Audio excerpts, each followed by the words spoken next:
Differentiate y is equal to under root of sine x cube with respect to x.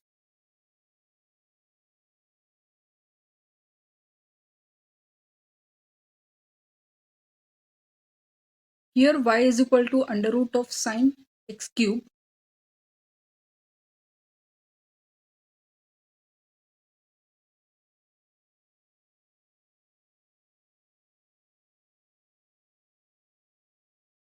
Differentiate with respect to x, we get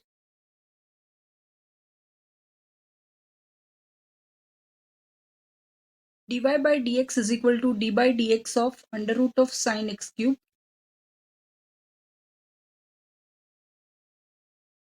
Derivative of root x is 1 upon 2 root x.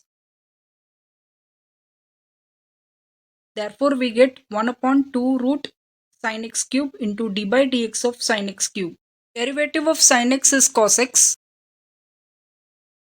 Therefore, we get 1 upon 2 root sine x cube into cos x cube into d by dx of x cube.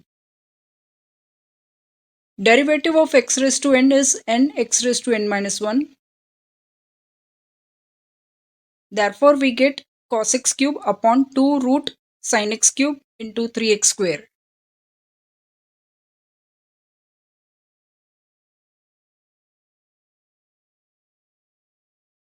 Equal to 3x square cos x cube upon 2 root sine x cube.